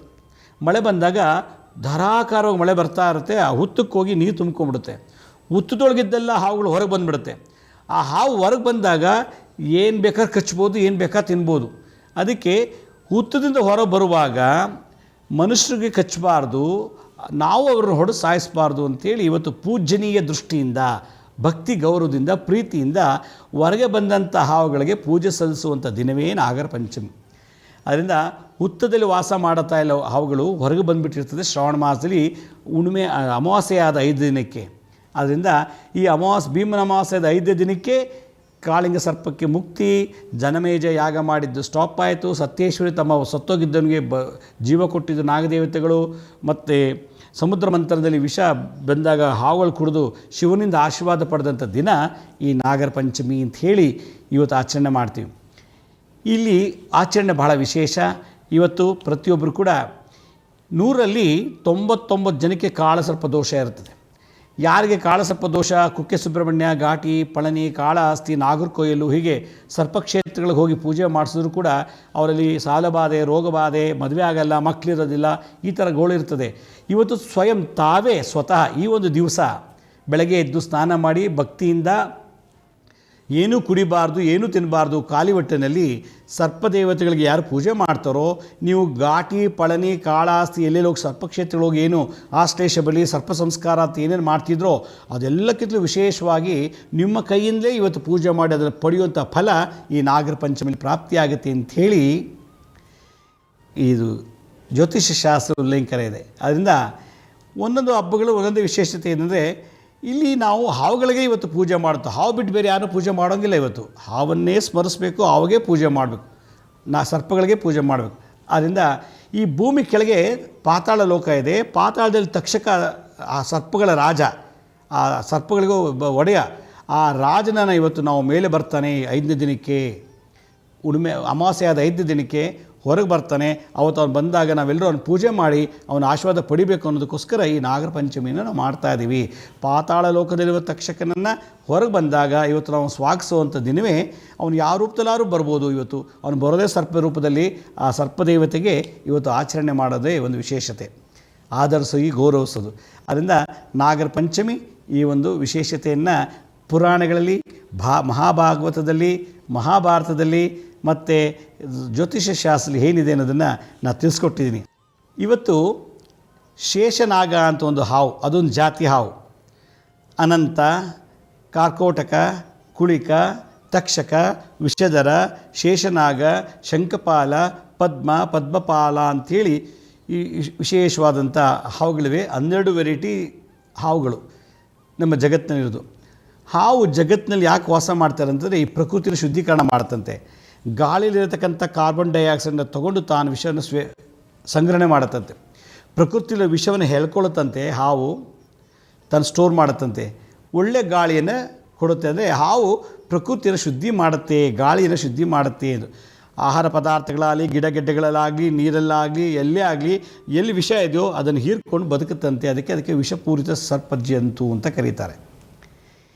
ಇವತ್ತು ಶೇಷನಾಗ ಭಗವಾನ್ ಮಹಾವಿಷ್ಣುವನ್ನು ಪೂಜೆ ಮಾಡ್ತಾರಂತೆ ನಾಗರ ಪಂಚಮಿ ದಿವಸ. ಅದರಿಂದ ಈ ಒಂದು ವಿಷ್ಣು ಪುರಾಣದಲ್ಲಿ ಶೇಷನಾಗನು ಇವತ್ತು ಬಹಳ ಭಕ್ತಿ ಶ್ರದ್ಧೆಯಿಂದ ವಿಷ್ಣುವಿನ ಪಾದಪೂಜೆ ಮಾಡುವಂಥ ದಿನ. ಅದರಿಂದ ಇವತ್ತು ಯಾರು ನಾಗರ ಪಂಚಮಿ ಪೂಜೆ ಮಾಡ್ತಾರೋ ಅವರಿಗೆ ಶಿವನ ಪೂಜೆ ಮಾಡ್ದಂಗೆ ಆಯಿತು, ಸರ್ಪಗಳ ಮುಖಾಂತರ ಶಿವನ ಪೂಜೆ ಹಾಗೂ ವಿಷ್ಣುವಿನ ಪೂಜೆ ಮಾಡ್ದಾಯ್ತು. ಹರಿಹರ ಇಬ್ಬರ ಪೂಜೆ ಇವತ್ತು ನಾವು ಮಾಡ್ದಂಗೆ ಆಯಿತು. ಈ ಒಂದೇ ಹಬ್ಬದಲ್ಲಿ ಸರ್ಪ ಪೂಜೆ ಆಯಿತು, ವಿಷ್ಣು ಪೂಜೆ, ಶಿವನ ಪೂಜೆ ಆಯಿತು ಅಂಥೇಳಿ ಈ ಹಬ್ಬದಲ್ಲಿ ವಿಶೇಷತೆನೇ ಹೇಳ್ತಾರೆ. ಆದ್ದರಿಂದ ಇದೊಂಥರ ಬಂಪರ್ ಡ್ರ, ಒಂದು ಕೊಟ್ಟರೆ ಇನ್ನೆರಡು ಫ್ರೀ ಅಂತಾರಲ್ಲ ಹಾಗೆ, ಒಂದು ತೊಗೊಂಡ್ರೆ ಇನ್ನೆರಡು ಫ್ರೀ. ಹಾವುಗಳ ಪೂಜೆ ಮಾಡಿದ್ರೆ ಶಿವನ ಆಶೀರ್ವಾದ ಆಯಿತು, ವಿಷ್ಣುವಿನ ಆಶೀರ್ವಾದ ಆಯಿತು ಅಂತ ಹೇಳ್ತಾರೆ. ಇದು ಒಂದು ವಿಶೇಷತೆ. ಸರ್ಪಗಳನ್ನ ಯಾತಕ್ಕೆ ಪೂಜೆ ಮಾಡಬೇಕು ಅಂತಂದರೆ, ನಾವು ಜೀವನದಲ್ಲಿ ಸಿಕ್ಕಾಬಟ್ಟೆ ವಿಷ ಕಾರ್ತೀವಿ. ಬದುಕಿದ್ದಾಗ ಅವನ ಕಂಡೋಟ ಕಿಚ್ಚು, ಇವನ ಕಂಡೋಟ ಕಿಚ್ಚು, ಅವನ ಮೇಲೆ ಅಸೂಯೆ, ಅವನ ಮೇಲೆ ಅಪಪ್ರಚಾರ, ಅವನ ಮೇಲೆ ನಿಂದನೆ ಮಾಡೋದು, ಇದು ಶರೀರ ಸ್ಟಾಕ್ ಆಗಿ ನಮ್ಮಲ್ಲಿ ವಿಷ ಸಂಗ್ರಹಣೆ ಆಗಿಬಿಡ್ತದೆ. ಇನ್ನೊಬ್ಬರು ಕೋಪ ತಾಪಗಳು ನಮ್ಮಲ್ಲಿ ವಿಷಪೂರಿತವಾಗಿ ಒಳಗೇ ಇರುತ್ತದು. ಯಾವಾಗ ವಿಷ ಜಾಸ್ತಿ ಆಯಿತು ಮನುಷ್ಯನಿಗೆ ಅದೃಷ್ಟ ಕಮ್ಮಿ ಆಯಿತು. ವಿಷ ಇರಬಾರ್ದು ಮನುಷ್ಯನಲ್ಲಿ. ಯಾವ ಥರ ಅಹಂಕಾರ ಇರಬಾರ್ದು. ಸರ್ಪ ಅಹಂಕಾರವನ್ನು ಸೂಚನೆ ಮಾಡುತ್ತಂತೆ, ಈಗೋ. ಯಾವಾಗ ಸರ್ಪ ಈಗೋ ತೋರಿಸುತ್ತೋ ಆಗ ನಮ್ಮಲ್ಲಿ ಅಹಂಕಾರ ಜಾಸ್ತಿ ಹೋಯಿತು, ನಮ್ಮಲ್ಲಿ ಇನ್ನೊಬ್ಬರ ಮೇಲೆ ದ್ವೇಷ ಹಸುಗಳಿಂದ ಆವಾಗ ನಮ್ಮ ಬುದ್ಧಿ ಕಮ್ಮಿ ಆಯಿತು. ವಿಷ ಜಾಸ್ತಿ ಆದಷ್ಟು ಥಿಂಕಿಂಗ್ ಪವರ್ ಕಮ್ಮಿ, ಇಂಟೆಲೆಕ್ಟ್ ಕಮ್ಮಿ ಆಯಿತು, ಬುದ್ಧಿ ಕಮ್ಮಿ ಆಯಿತು. ನಮ್ಮ ಮೈಂಡಲ್ಲಿ ಎಲ್ಲ ಥರ ಗೊಂದಲ ಶುರುವಾಗ್ಬಿಡುತ್ತೆ. ಆದ್ದರಿಂದ ಸರ್ಪಗಳ ಪೂಜೆ ಮಾಡೋದ್ರಿಂದ ನಮ್ಮಲ್ಲಿ ಅಹಂಕಾರ ಕಮ್ಮಿ ಆಗಲಿ, ದುಷ್ಟಶಕ್ತಿಗಳ ಬಾಧೆ, ದುಷ್ಟ ಬುದ್ಧಿ ಮತ್ತು ಅಸೂಯೆ, ಗರ್ವ ಕಮ್ಮಿ ಆಗಲಿ ಅಂತೇಳಿ ಇವತ್ತು ಪ್ರಾರ್ಥನೆ ಮಾಡುವಂಥ ದಿವಸ. ಇಷ್ಟು ದಿವಸ ನೀವು ಮಾಡ್ತಿದ್ರು ಬಿಟ್ಟರೆ ಗೊತ್ತಿಲ್ಲ, ಇದು ವಿಶೇಷವಾದ ದಿವಸ. ಯಾಕೆಂದರೆ ಸರ್ಪಗಳು ಹೋಮಕ್ಕೆ ಆಹುತಿ ಆಗ್ತಿದ್ದು ತಡೆದಿದ್ದ ದಿನ, ಎಲ್ಲ ಸರ್ಪಗಳು ಮುಕ್ತಿ ಕೊಟ್ಟಂಥ ದಿನ, ಎಲ್ಲ ಸರ್ಪಗಳು ಮುಕ್ತಿ ಪ್ರಾಪ್ತಿಯಾದಂಥ ದಿನ. ಆದ್ದರಿಂದ ನಮಗೂ ಮುಕ್ತಿ ಪ್ರಾಪ್ತಿಯಾಗಲಿ, ನನ್ನಲ್ಲಿರೋ ಅಹಂಕಾರತೆ ಆಗಲಿ. ಹಾವು ದೂರದೃಷ್ಟಿ ಜಾಸ್ತಿ. ಒಂದು ಸಲ ಮನುಷ್ಯನ ನೋಡಿಬಿಟ್ರೆ ಅದು ಎಷ್ಟೇ ಜನ್ಮ ಆದರೂ ನೆನ್ಪಿಟ್ಕೊಂಡಿರ್ತದೆ ಆ ವ್ಯಕ್ತಿನ. ಅದಕ್ಕೆ ಹಾವು ಹೊಡಿ ಅಂತ ಹೇಳ್ದವನು ಕೇಳಿಸ್ಕೊಂಡು ಮನಸ್ಸಲ್ಲಿ ಇಟ್ಕೊಳ್ಳುತ್ತೆ, ಒಡೆದವನು ಫೋಟೋ ತೊಗೊಂಡ್ಬಿಡುತ್ತದು. ಒಡೆದವನು ಒಡಿಸ್ತವ್ರು ಇಬ್ಬರದ್ದು ಅವನು ಮೆಮೊರಿಗಳು ಇತ್ತು ಅಂದರೆ ಅದು ದ್ವೇಷ ಸಾರಿಸ್ಕೊಂಡು ಹೊಟ್ಟೋಗ್ಬಿಡುತ್ತೆ. ಅದಕ್ಕೆ ಹಾವಿನ ದ್ವೇಷ 12 ವಂಶ ಅಂಥೇಳಿ. ಒಂದು ಸಲ ಹಾವು ಹೊಡೆದ್ಬಿಟ್ರೆ 12 ತಲೆಮಾರುವರೆಗೂ ಹೊಟ್ಟೋಗ್ಬಿಡ್ತದ್ದು. ಆದ್ದರಿಂದ ಹಾವಿನಲ್ಲಿರ್ತಕ್ಕಂಥ ಒಂದು ಗರ್ವ, ಅದ್ರ ವಿಷ, ಅದ್ರ ದೋಷ, ಅದನ್ನೆಲ್ಲ ನೀನೇ ತಗೋ. ನಮ್ಮಲ್ಲಿರೋದನ್ನೆಲ್ಲ, ನನ್ನಲ್ಲಿರೋ ಅಹಂಕಾರ ನೀನೇ ತಗೋ, ನನ್ನಲ್ಲಿರೋಂಥ ವಿಷ ನೀನೇ ತಗೋ. ನಾನು ಎಲ್ಲರ ಬಗ್ಗೆ ಮಾತಾಡಿ ಕೆಟ್ಟ ಹೇಳಿ ಹೇಳಿ ಹೇಳಿ ಎಲ್ಲರ ಬಗ್ಗೆನೂ ಅಸೂಯೆ ಮಾಡಿ ಮಾಡಿ ಆ ವಿಷ ತುಂಬ್ಕೊಂಡ್ಬಿಟ್ಟಿದೆ. ಆ ವಿಷಯನ ನಾನು ಹಿಂಗೆ ಅರ್ಪಣೆ ಮಾಡ್ತಿದ್ದ. ಆಗ ಆ ಪ್ರಾಣಿಗಳೆಲ್ಲ ನಮ್ಮಲ್ಲಿರೋಂಥ ದೋಷ ಹೇಳ್ಕೊಳುತ್ತಂತೆ ಇವತ್ತು ನಾಗರ ಪಂಚಮಿ ದಿವಸ ಮಾಡೋ ಪೂಜೆ. ಅದರಿಂದ ಇವತ್ತು ಆ ಪೂಜೆಯಲ್ಲಿ ಭಾಳ ಒಂದು ಸೈನ್ಸ್ ಇದೆ ಅಂತಾಯಿತು. ನಮ್ಮಲ್ಲಿರೋ ಟಾಕ್ಸಿನ್ನ ಸಕ್ ಮಾಡ್ತಾಯಿದೆ. ಆ ಟಾಕ್ಸಿನ್ ಅದು ವಿಪರೀತವಾದ ಅಸೂಯೆ, ದ್ವೇಷಗಳನ್ನು, ಅಹಂಕಾರ, ಕೋಪ, ನಮ್ಮ ಮೈಂಡ್ ಇರತಕ್ಕಂಥ ಎಲ್ಲ ಚಿಂತನೆಗಳನ್ನು ಸರ್ಪ ಹೀರ್ಕೊಳ್ಳುತ್ತಂತೆ. ಅದು ಇವತ್ತು ಪೂಜೆ ಮಾಡೋದ್ರಿಂದ ಡಿಟಾಕ್ಸಿಫಿಕೇಷನ್ ಆಗುವಂಥ ದಿವಸ ಇವತ್ತು ನಮ್ಮ ಬಾಡಿ ಮತ್ತು ಮೈಂಡಲ್ಲಿ. ಎರಡನೇದು, ನಮ್ಮ ಈ ಒಂದು ಸಂಪ್ರದಾಯ ಹೇಗಿದೆ ಅಂತಂದರೆ, ಭೂಮಿ ಇವತ್ತು ಭಾಳ ವಿಶೇಷವಾಗಿ ವೈಬ್ರೇಟ್ ಮಾಡುತ್ತಂತೆ, ಯಾಕೆಂದರೆ ಸರ್ಪಗಳೆಲ್ಲ ಹೊರಗೆ ಬರುತ್ತಂತೆ. ಆದ್ದರಿಂದ ಇವತ್ತು ಭೂಮಿಲಿ ವೈಬ್ರೇಷನ್ ಇರೋದ್ರಿಂದ ಸರ್ಪಗಳು ಸ್ವಚ್ಛಂದವಾಗಿ ಆರಾಮಾಗಿ ಓಡಾಡುವಂಥ ದಿವಸ, ಅವ್ರಿಗೆ ಇಚ್ಛಾ ಬಂದಾಗ ಓಡಾಡುವಂಥ ದಿವಸ ಇವತ್ತು. ಮುಕ್ತಿ ಅವ್ರು ಸೆಲೆಬ್ರೇಟ್ ಮಾಡ್ಕೊಳ್ತಾರೆ. ಅವ್ರಿಗೆ ಇಂಡಿಪೆಂಡೆನ್ಸ್ ಡೇ ಸಿಕ್ತಾಗೀಗ. ನಮಗೆ ಹೇಗೆ ಬ್ರಿಟಿಷಿಂದ ಸ್ವಾತಂತ್ರ್ಯ ಸಿಕ್ತೋ ಹಾಗೆ ಜನಮೇಜಯ ಯಾಗದಿಂದ ಅವರಿಗೆ ಸ್ವಾತಂತ್ರ್ಯ ಸಿಕ್ತು, ಕೃಷ್ಣನಿಂದ ಸ್ವಾತಂತ್ರ್ಯ ಸಿಕ್ತು, ಹೀಗೆ ಸತ್ಯೇಶ್ವರಿಯಿಂದ ಭಾಳ ವಿಶೇಷವಾದಂಥ ಆಶೀರ್ವಾದ ಆಯಿತು. ಇವೆಲ್ಲ ಆಚರಣೆ ಮಾಡಿ ಹಬ್ಬಗಳು ಮಾಡ್ಕೊಳ್ತವಂತೆ ಇವತ್ತು ಹಾವುಗಳೆಲ್ಲ. ಹಾವುಗಳು ಹೊರಗೆ ಬಂದು ತಮಗೆ ತಾವೇ ಖುಷಿಯಿಂದ ಮೆರೆಯುವಂಥ ದಿನ, ಸ್ವಾತಂತ್ರ್ಯ ಸಿಕ್ಕಿದೆ ನಮಗೆ ಅಂತೇಳಿ. ಆವತ್ತು ನಾವು ಹಾವನ್ನು ಹೊಡಿಬಾರ್ದು. ಈ ಭೂಮಿ ಮೇಲೆ ಹಾವುಗಳೆಲ್ಲ ಇವತ್ತು ಸೆಲೆಬ್ರೇಷನ್ ಮಾಡುವಾಗ ನಾವೆಲ್ಲೂ ಕೂಡ ಭೂಮಿನ ಅಗಿಬಾರ್ದು, ಉಳಬಾರ್ದು, ಹುತ್ತಬಾರ್ದು ಅಂತ ಹೇಳುತ್ತೆ ಈ ಒಂದು ಇದರಲ್ಲಿ ಸ್ಕಂದ ಪುರಾಣದಲ್ಲಿ. ಆದ್ದರಿಂದ ನಾಗರ ಪಂಚಮಿ ದಿವಸ ಭೂಮಿನ ಅಗಿಬಾರ್ದು, ಹಾವನ್ನು ಹೊಡಿಬಾರ್ದು, ಮತ್ತು ಸರ್ಪಗಳು ಬಂದು ಸೆಲೆಬ್ರೇಷನ್ ಮಾಡುವಾಗ ಮನೆಯಲ್ಲಿ ಒಗ್ಗರಣೆ ಹಾಕಬಾರ್ದು, ಎಣ್ಣೆಲಿ ಕರೆದಂಥ ಪದಾರ್ಥಗಳು ಯಾವತ್ತೂ ಮಾಡಬಾರ್ದು. ಇವತ್ತೊಂದು ದಿವಸ ಪ್ರತಿ ವರ್ಷ ನಾಗರ ಪಂಚಮಿ ದಿವಸ ಎಣ್ಣೆಲಿ ಕರೆದಿದ್ದ ಪದಾರ್ಥ ನೀವೇನೋ ಮಾಡಿದೆ ಆದರೆ ಆ ಸ್ಮೆಲ್ಗೆ ಹಾವುಗಳು ಮೂರ್ಛೆ ಹೋಗುತ್ತವಂತೆ. ಅದರಿಂದ ಅವರು ಸಂತೋಷವಾಗಿರೋ ಸಂದರ್ಭದಲ್ಲಿ ಹಾವುಗಳನ್ನ ಮೂರ್ಛೆ ಹೋಗೋಕೆ ನಾವು ಮಾಡಬಾರ್ದು ಅಂಥೇಳಿ ಇವತ್ತು ಕರಿದ ಪದಾರ್ಥಗಳನ್ನು ಮಾಡೋಂಗಿಲ್ಲ. ಹಸಿ ಎಳ್ಳು ಚಿಗಲಿ ಮಾಡ್ತಾರೆ, ಹಾಲಲ್ಲಿ ಇದು ಮಾಡಬೇಕು, ಹಣ್ಣು ಮತ್ತು ಒಗ್ಗರಣೆ ಇಲ್ಲದೇ ಎಣ್ಣೆಲಿ ಕರಿದೇನೆ ಎಲ್ಲ ಪದಾರ್ಥಗಳು ಮಾಡಿ ಸಿಹಿ ಭಕ್ಷ್ಯಗಳನ್ನು ಮಾಡಿ ಇವತ್ತು ಸರ್ಪದೇವತೆಗಳಿಗೆ ಅವ್ರ ಸೆಲೆಬ್ರೇಷನ್ಗೆ ನಾವು ಮೃಷ್ಟಾನ್ನ ಭೋಜನವನ್ನು ಮಾಡಿ ಕೊಡಬೇಕು ಅಂಥೇಳಿ ಹಬ್ಬದಲ್ಲಿ ಒಂದು ಕ್ಲಾಸ್ ಮಾಡಿಟ್ಟಿದ್ದಾರೆ ಈ ಹಬ್ಬದ. ಅದರಿಂದ ಸರ್ಪದೇವತೆಗಳಿಗೆ ಇವತ್ತು ಭೂಮಿನ ಅಗಿಯೋ ಹಂಗಿಲ್ಲ, ಯಾಕಂದರೆ ಭೂಮಿ ಒಳಗಿರ್ತಾರೆ ಅವರು, ಅಗದ್ರೆ ಅವ್ರಿಗೆ ಏಟಾಗುತ್ತೆ, ಮತ್ತು ಇನ್ನು ಯಾವುದೇ ಕಾರಣಕ್ಕೂ ಹಾವು ಹೊಡೆಯೋ ಹೋಗಿಲ್ಲ ಅಂತ ಹೇಳೋ ಒಂದು ಸಂಪ್ರದಾಯ ಈ ಹಬ್ಬದಲ್ಲಿದೆ. ಬೈ ಚಾನ್ಸ್ ಹಾವು ಹೊಡೆದು ಅಂತ ಹೇಳಿ ಇಟ್ಕೊಳ್ಳಿ, ಇನ್ನು ಯಾವುದೇ ಜನ್ಮದಲ್ಲೂ ಮನುಷ್ಯನಾಗ ಓಡೋಕ್ಕೆ ಸಾಧ್ಯನೇ ಇಲ್ಲ. ಮನುಷ್ಯನಾಗ ಓಡೋದೇ ಒಂದು ದೊಡ್ಡ ಯೋಗ. ಅದರಲ್ಲೂ ವಿದ್ಯಾವಂತನಾಗೋದು ಇನ್ನೊಂದು ಯೋಗ. ಆ ವಿದ್ಯಾವಂತನಾದ ಮೇಲೆ ಅವನಿಗೆ ಬುದ್ಧಿ ಜ್ಞಾನ ಇರೋದು ಇನ್ನೊಂದು ಯೋಗ. ಯಾವಾಗ ಹಾವು ಹೊಡಿತೀವೋ ಬುದ್ಧಿಹೀನ ಜ್ಞಾನಹೀನನಾಗಿಬಿಡ್ತಾನೆ. ಅದರಿಂದ ಇವತ್ತು ಎಂಥ ಎಮರ್ಜೆನ್ಸಿ ಏನೇ ಪ್ರಾಬ್ಲಮ್ ಇದ್ದರೂ ಕೂಡ ಹಾವನ್ನು ಮುಟ್ಟಬಾರ್ದು, ಹೊಡಿಬಾರ್ದು ಅನ್ನೋದನ್ನು ಸಾಂಕೇತಿಕವಾಗಿ ಹೇಳ್ತಾರೆ. ಹಾವು ಇರೋದು ಅಹಂಕಾರವನ್ನು ಸೂಚಿಸುತ್ತೆ. ಸರ್ಪ ಅಹಂಕಾರವನ್ನು ಸೂಚನೆ ಮಾಡುತ್ತೆ. ಇವತ್ತು ಅಹಂಕಾರನ ಕರಗಿಸ್ಕೋಬೇಕು, ನಾವು ನಾಶ ಮಾಡ್ಕೋಬೇಕು, ಅದನ್ನು ಉಚ್ಚಾಟನೆ ಮಾಡ್ಕೋಬೇಕು ನಮ್ಮ ಮೈಂಡಲ್ಲಿರೋದನ್ನು ಅನ್ನೋದಕ್ಕೆ ಇವತ್ತು ತಂಪಾಗಲಿ ಹಾವಿನ ದೇಹ ಅಂಥೇಳಿ ಹಾಲನ್ನು ಹೆರಿತೀವಿ ನಾವು. ಹಾಲು ಯಾಕೆ ಹೆರಿತೀವಿ ಅಂದರೆ, ಇನ್ಫ್ಯಾಕ್ಟ್ ಹಾವು ಹಾಲು ಕುಡಿಯೋದಿಲ್ಲ. ಏನೋ ಟಚ್ ಮಾಡಿ ನೋಡಿದ್ರೆ ಅದು ಹಾಲು ಅಂದ ತಕ್ಷಣ ಇದಾಗಿಬಿಡುತ್ತೆ. ಹಾವಿಗೆ ಹಾಲು ಮುಖ್ಯ ಅಲ್ಲ, ಭಕ್ತಿ ಇಂಪಾರ್ಟೆಂಟು. ಶರೀರ ಇವತ್ತು ಸಮಾಜದಲ್ಲಿ ಹೇಗಿದೆ ಅಂತಂದರೆ, ನಾವು ಒಂದು ಕೊಟ್ಟು ಒಂದು ತೊಗೋತೀವಿ. ನಾನು ಇವತ್ತು ಹಾಲು 1 ಲೀಟ್ರ್ ಹಾಲು ನಿಮ್ಮ ಮೇಲೆ ಅಭಿಷೇಕ ಮಾಡ್ತೇನೆ, ನನಗೆ ಎಲ್ಲ ಸಂಪತ್ತು ಕೊಡು ಅಂತ ಕೇಳ್ತೀವಿ. ಈ ದೃಷ್ಟಿಲಿ ಏನಾದ್ರು ಪೂಜೆ ಮಾಡಿದ್ರೆ ಅದು ಫಲ ಸಿಗೋದಿಲ್ವಂತೆ. ಅದರಿಂದ ಅಪ್ಪ ಸರ್ಪದೇವತೆ ನೀನು ತಂಪಾಗಿರು, ಚೆನ್ನಾಗಿರು, ಆರೋಗ್ಯವಾಗಿರು ಅಂಥೇಳಿ ಸರ್ಪದೇವತೆನ ಆರೋಗ್ಯ ವಿಚಾರಿಸ್ಕೊಳ್ಳಿಕ್ಕೋಸ್ಕರ ಹಾಲನ್ನು ಹಾಕಬೇಕು ಅಂತ ಹೇಳ್ತಾರೆ. ಇದು ಒಂದು. ಹುತ್ತದೊಳಗೆ ಹಾಲು ಹಾಕೋದ್ರೆ ಏನು ಲಾಭ ಇಲ್ಲ. ಇವತ್ತು ಹುತ್ತದಲ್ಲಿ ಹಾಲು ಹಾಕಿದ್ರೆ ಹುತ್ತದಲ್ಲಿ ಹಾವಿರಲ್ಲ. ಇವತ್ತು ಅದನ್ನು ನೀವು ಹಾಲು ಹಾಕಿದ್ರೆ ಮಣ್ಣು ಹೀರ್ಕೊಳ್ಳುತ್ತೆ, ಹಾವಿಗೆ ಹೋಗೋದಿಲ್ಲ. ಅದರಿಂದ ಹುತ್ತಕ್ಕೆ ನಾವು ವಿಶೇಷವಾಗಿ ಪೂಜೆ ಮಾಡಬೇಕು. ಹುತ್ತ ಹಾವಿನ ಮನೆ ಅದು. ನಾವೇ ನಮಗೊಂದು ಸೂರು ಇದೆಯೋ, ಒಂದು ವಾಸ್ತು ಇದೆಯೋ, ಹಾಗೆ ಹುತ್ತಕ್ಕೆ ಒಂದು ಮನೆ. ಅದು ಹುತ್ತನ ಹಾವು ಕಟ್ಟಲ್ಲ, ಗೆದ್ಲು ಕಟ್ಟುತ್ತೆ. ಗೆದ್ಲು ಕಟ್ಟಿದ ಮೇಲೆ ಹಾವು ಹೋಗಿ ಸೇರಿಕೊಳ್ಳುತ್ತೆ. ಅದರಿಂದ ಹುತ್ತಕ್ಕೆ ಹಾಲು ಎರೆಯೋದಕ್ಕಿಂತ ಹೆಚ್ಚಾಗಿ ಹುತ್ತಕ್ಕೆ ಪೂಜೆ ಮಾಡೋದ್ರಿಂದ ಅಲ್ಲಿ ಬರುವಂಥ ಒಂದು ಇರುವೆಗಳಿಗೆ ಒಂದು ಆಹಾರ ಸಿಗುತ್ತೆ. ಇರುವೆಗಳು ಹಾಲನ್ನು ಹೀರ್ಕೊಳ್ಳುತ್ತೆ, ಹಾವಿರಲ್ಲ. ಆಗ ಹುತ್ತಕ್ಕಿರು ಚೆನ್ನಾಗಿ ಸಮೃದ್ಧಿಯಾಗಿ ಬೆಳಕೆ ಅವಕಾಶ ಮಾಡಿಕೊಡುತ್ತೆ. ಈ ಪೂಜೆಗೆ ಹಾಕಿದ ಪದಾರ್ಥಗಳು ಹಾಲು ಎರೆದಿದ್ದಲ್ಲ. ಅದರಿಂದ ಇವತ್ತು ಹುತ್ತಕ್ಕೆ ಹಾವು ವಾಸ ಮಾಡೋ ಮನೆಗೆ ಇನ್ನಷ್ಟು ಪುಷ್ಟಿ ತುಷ್ಟಿಯನ್ನು ತುಂಬುವಂಥ ಒಂದು ಪೂಜೆ ಈ ಒಂದು ಹುತ್ತದ ಪೂಜೆ. ಇದಕ್ಕೆ ಸಂಸ್ಕೃತದಲ್ಲಿ ವಲ್ಮಿಕಾ ಅಂತ ಕರೀತಾರೆ. ವಲ್ಮಿಕಾ ಅಂದರೆ ಹುತ್ತ. ಇವತ್ತು ವಲ್ಮಿಕ ಪೂಜೆ ಮಾಡೋದ್ರಿಂದ ಯಾರಿಗೆ ಮನೆಗಳಾಗಿಲ್ವೋ, ಯಾರಿಗೆ ಸ್ವಂತ ಮನೆಗಳಿಲ್ವೋ, ಯಾರಿಗೆ ಜೀವನದಲ್ಲಿ ಸ್ವಂತ ಅನ್ನೋದು ಗೂಡಿಲ್ಲ ಅಂತಾರೋ ಅಂಥವ್ರು ಹುತ್ತಕ್ಕೆ ಪೂಜೆ ಮಾಡೋದ್ರಿಂದ ಭಗವಂತ ಅವ್ರಿಗೊಂದು ಒಳ್ಳೆ ಮನೆ ಕೊಡ್ತಾನೆ ಇವತ್ತೊಂದು ದಿವಸ ಅಂತ ಫಲಶ್ರುತಿಯಲ್ಲಿ ಹೇಳ್ತಾರೆ. ಇವತ್ತು ನಾಗರ ಪಂಚಮಿ ದಿವಸ ನಾಗದೇವತೆ ಪೂಜೆ ಮಾಡೋದ್ರಿಂದ ಕಾಳಸರ್ಪ ದೋಷ ಹೋಗುತ್ತೆ. ಅನಂತ, ಕುಳಿಕ, ತಕ್ಷಕ, ಕಾರ್ಕೋಟಕ, ವಿಷಧರ ಮತ್ತು ಶಂಖಪಾಲ, ಪದ್ಮಪಾಲ, ಶೇಷನಾಗ ಅಂಥೇಳಿ ಹಲವಾರು ಸರ್ಪದೇವತೆಗಳಿದೆ. ಆದರೆ ಯಾವುದೇ ಜಾತಿ ಸರ್ಪದೋಷ ಶಾಪ ಇದ್ದರೆ ಕಾಳಸರ್ಪದೋಷಕ್ಕೆ ಇವತ್ತು ಪೂಜೆ ಮಾಡಬೇಕು ಅಂತಾರೆ. ಕುಜ ಶಾಂತಿ ಆಗಬೇಕು ಅಂದರೆ ಇವತ್ತು ಪೂಜೆ ಮಾಡಿದ್ರೆ ಕುಜ ಶಾಂತಿ ಆಗುತ್ತೆ ಅಂತಾರೆ.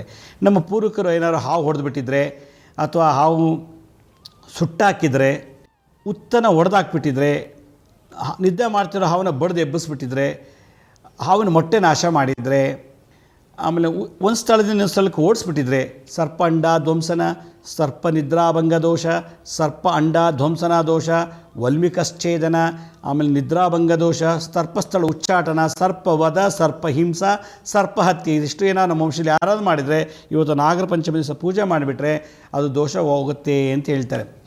ಎರಡನೇದು, ಮದುವೆ ಆಗಿಲ್ಲ ಅನ್ನೋರು, ಮಕ್ಕಳಾಗಿಲ್ಲ ಅನ್ನೋರು ಇವತ್ತು ಮಾಡೋದ್ರಿಂದ ಇವತ್ತು ಯಾಕೆ ಇವತ್ತು ಪೂಜೆ ಮಾಡೋದು ಮಕ್ಕಳಾಗುತ್ತೆ ಅಂದರೆ ಇವತ್ತು ಎಲ್ಲ ಹೆಣ್ಣು ಮತ್ತು ಗಂಡು ಹೊರಗೆ ಬರುತ್ತೆ, ಹುತ್ತದಿಂದ ಹೊರಗೆ ಬಂದು ಅವಿಬ್ಬರು ಸೇರ್ತೀವಿ. ಇವತ್ತು ಸಂತಾನೋತ್ಪತ್ತಿ ಮಾಡಲಿಕ್ಕೆ ಅವಕ್ಕೆ ಅವಕಾಶ ಸಿಗುತ್ತೆ. ಒಂದು ಹೆಣ್ಣು ಒಂದು ಗಂಡು ಅವಿಬ್ಬರು ಸೇರಿಕೊಂಡು ಸೆಕ್ಸ್ ಮಾಡುತ್ತೆ ಇವತ್ತು ನಾಗರ ಪಂಚಮಿ ದಿವಸ. ಅವಾಗೇನಾಗುತ್ತೆ, ಆ ಒಂದು ವೈಬ್ರೇಷನಿಂದ ನಾವು ಪೂಜೆ ಮಾಡೋದ್ರಿಂದ ನಮಗೆ ಹೆಂಗಸ್ನಲ್ಲಿ ಈಸ್ಟ್ರೋಜನ್ ಅಂತ ಒಂದು ಸೆಕ್ಸ್ ಹಾರ್ಮೋನ್ ಪ್ರೊಡ್ಯೂಸ್ ಆಗುತ್ತೆ, ಗಂಡಸಲ್ಲಿ ಟೆಸ್ಟಕಲ್ಸಲ್ಲಿ ಟೆಸ್ಟೋಸೋರಿನ್ ಅಂತ ಒಂದು ಹಾರ್ಮೋನ್ ಪ್ರೊಡ್ಯೂಸ್ ಆಗುತ್ತೆ. ನಾಗರ ಪಂಚಮಿ ದಿವಸ ಈ ಹಾವುಗಳು ಸೆಕ್ಸ್ ಮಾಡೋವಂಥ ದಿವಸ, ಅದಕ್ಕೆ ನಾವು ಅವತ್ತು ಆ ದಿನ ಪೂಜೆ ಮಾಡಿದ್ರೆ ಹೆಂಗಸಲ್ಲಿ ಓವರಿಸಲ್ಲಿ ಈಸ್ಟ್ರೋಜನ್ ಹಾರ್ಮೋನ್ಸ್ ಅಧಿಕವಾಗಿ ಪ್ರೊಡ್ಯೂಸ್ ಆಗುತ್ತೆ, ಗಂಡಸಲ್ಲಿ ಟೆಸ್ಟಕಲ್ಸಲ್ಲಿ ಟೆಸ್ಟೋಸೋರಿನ್ ಹಾರ್ಮೋನ್ಸ್ ಪ್ರೊಡ್ಯೂಸ್ ಆಗುತ್ತೆ. ಇವೆರಡು ಹಾರ್ಮೋನ್ಸ್ ಇದು ಏನಾಗುತ್ತಾಗ ಬಾಡಿಯಲ್ಲಿ ಮಸಲ್ಸು, ಮೂಳೆ ಮತ್ತು ಹೈಟು, ವೆಯ್ಟು ಇದೆಲ್ಲ ಸೃಷ್ಟಿ ಮಾಡೋದು ಈ ಹಾರ್ಮೋನ್ಸ್. ಇವತ್ತು ಯಾರು ಮಕ್ಕಳಾಗಿಲ್ಲ ಅಂತಾರೋ ಶ್ರದ್ಧಾಭಕ್ತಿಯಿಂದ ಪೂಜೆ ಮಾಡಿದ್ದೆ ಆದರೆ ಮಗು ಆಗೋ ಚಾನ್ಸ್ ಉಂಟು. ಈ ಥರದ್ದು 3 ನಾಗರ ಪಂಚಮಿ 5 ನಾಗರ ಪಂಚಮಿನ ಮಾಡಬೇಕು ಅಂತ ಹೇಳ್ತಾರೆ. ಇನ್ನೊಂದು ಈ ಫಾಲಿಸೆಲ್ ಸಿಮ್ಯುಲೇಟಿಂಗ್ ಹಾರ್ಮೋನ್ಸ್ ಅಂತ. ಈ ಫಾಲಿಸೆಲ್ ಸಿಮ್ಯುಲೇಟಿಂಗ್ ಹಾರ್ಮೋನ್ಸ್ ಇವತ್ತು ಅಧಿಕವಾಗಿ ಬರುತ್ತೆ. ಯಾಕೆಂದರೆ ಇವತ್ತು ನಾಗರ ಪಂಚಮಿಲಿ ಪಂಚಭೂತಗಳು, ಪಂಚ ಅಂದರೆ ಇದು ಅಗ್ನಿ, ವಾಯು, ಆಕಾಶ, ಭೂಮಿ, ಜಲ, ಈ 5 ತತ್ವಗಳಿಂದ ವೈಬ್ರೇಷನ್ ಜಾಸ್ತಿ ಬಂದು ಇವತ್ತು ನಾಗರ ಪಂಚಮಿ ದಿವಸ ಇವಕ್ಕೆ ಸಮುದ್ರ ಮಂಥನ ಮಾಡೋದು ದಿವಸ ಆಯಿತು. ಇಲ್ಲಿ ಫಾಲಿಸಿಲ್ ಸ್ಟಿಮ್ಯುಲೇಟಿಂಗ್ ಅನ್ನೋ ಹಾರ್ಮೋನ್ಸು ಇಬ್ಬರಲ್ಲೂ ಪ್ರೊಡ್ಯೂಸ್ ಮಾಡಿ ಭಾಳಷ್ಟು ಸ್ಟ್ರೆಂತ್ ಕೊಟ್ಟು ಲೈಂಗಿಕ ಜೀವನ ಸೆಕ್ಸ್ ಆ್ಯಕ್ಟಿವಿಟಿಯಲ್ಲಿ ಜಾಸ್ತಿ ಪ್ರಮೋಟ್ ಮಾಡಿ ಮಕ್ಕಳು ಪ್ರೊಡ್ಯೂಸ್ ಮಾಡಲಿಕ್ಕೆ ಅವಕಾಶ ಸಿಗುತ್ತೆ. ನಾಗರ ಪಂಚಮಿ ದಿವಸ ವೀರ್ಯ ದಾನ ಮಾಡಿದಾಗ ಒಳ್ಳೆ ಮಗು ಆಗುತ್ತೆ ಈ ಫಾಲಿಸಿಲ್ ಸ್ಟಿಮ್ಯುಲೇಟಿಂಗ್ ಹಾರ್ಮೋನ್ಸು ಅಂತ ಹೇಳ್ತಾರೆ. ಹಾಗೆ ಈ ಜ್ಯೋತಿಷ ಶಾಸ್ತ್ರದಲ್ಲಿ ಗಂಡ ಹೆಂಡರು ಏನು ಬೇರೆ ಆಗಿದ್ದರೆ, ಮದುವೆನೇ ಆಗಿಲ್ಲ ಅಂದರೆ ಅಂಥವ್ರು ಇವತ್ತು ಈ ಪೂಜೆ ಮಾಡಬೇಕು. ನಮ್ಮ ಪೂರ್ವಿಕರು ಏನಾದ್ರು ತಪ್ಪು ಮಾಡಿದರೆ, ಹಾವು ಹೊಡೆದಾಕಿದ್ರು, ಉತ್ತ ಹೊಡೆದಾಕಿದ್ರೆ, ಏನೋ ಒಂದು ಸರ್ಪಕ್ಕೆ ಸಂಬಂಧಪಟ್ಟಂಥ ದೋಷ ಇದ್ದರೆ ನಮ್ಗೆ ಗೊತ್ತಿಲ್ಲ, ನಮ್ಮ ತಾತ ಮುತ್ತಾಂತರು ಮಾಡಿರ್ತಾರೆ, ಆ ದೋಷನಲ್ಲೇ ತೆಗೆಯೋಕ್ಕೆ ಇವತ್ತು ಒಂದು ಒಳ್ಳೆ ಅವಕಾಶ ಅಂಥೇಳಿ ಆಸ್ಟ್ರಾಲಜಿ ಹೇಳುತ್ತೆ. ಈ ನೈಋತ್ಯದಲ್ಲಿ ಮತ್ತು ಈಶಾನ್ಯದಲ್ಲಿ, ನೈಋತ್ಯದಲ್ಲಿ ರಾಹು, ಈಶಾನ್ಯದಲ್ಲಿ ಕೇತು ವಾಸ ಮಾಡ್ತಾರೆ ಅಂತ ವಾಸ್ತುದಲ್ಲಿ ಹೇಳ್ತಾರೆ. ಅದರಿಂದ ನಾವು ಮಲ್ಕೊಂಡಿದ್ದಾಗ ನೈಋತ್ಯದಲ್ಲಿ ಮಲಗಬೇಕು ಅಂತಾರೆ, ಉತ್ತರಕ್ಕೆ ದಕ್ಷಿಣಕ್ಕೆ ತಲೆ ಹಾಕಿ ಉತ್ತರಕ್ಕೆ ಕಾಲು ಚಾಚಿ ಮಲಗಬೇಕು ಅಂತ ವಾಸ್ತುಶಾಸ್ತ್ರ ಹೇಳುತ್ತೆ. ನಾವು ನೈಋತ್ಯದಲ್ಲಿ ತಲೆ ಇಟ್ಟು ನೈಋತ್ಯ ರೂಮ್ ಮಾಡಿ ದಕ್ಷಿಣಕ್ಕೆ ತಲೆ ಇಟ್ಟಾಗ ಉತ್ತರಕ್ಕೆ ಕಾಲು ಚಾಚಿದಾಗ ನೈಋತ್ಯ ಜೊತೆಗೆ ರಾಹು ಇದ್ದಾಗ ಮನಃಶಾಂತಿ ಕೊಟ್ಟು ಬ್ರೈನಲ್ಲಿರತಕ್ಕಂಥ ವಿಶೇಷವಾದಂಥ ನ್ಯೂರಾನ್ಸ್ಗಳಿಗೆ ಈ ಪೀನಲ್ ಗ್ಲ್ಯಾಂಡ್ ಮತ್ತು ಪಿಟ್ಯೂಟರಿ ಗ್ಲ್ಯಾಂಡ್ ಮತ್ತು ಹೈಪೋಥಾಲಮಸ್ಸಿಂದ ಭಾಳಷ್ಟು ಎನರ್ಜಿ ಟ್ರಾನ್ಸ್ಫರ್ ಮಾಡ್ತಾರಂತೆ ಇವತ್ತು ನಾಗರ ಪಂಚಮಿ ದಿವಸ ಪೂಜೆ ಮಾಡಿ ಮಲಗಿದ್ರೆ. ಕೇತು ಈಶಾನ್ಯದಲ್ಲಿ ಇರ್ತಾರಂತೆ, ಜಲತತ್ವ ಇರೋ ಜಾಗದಲ್ಲಿ.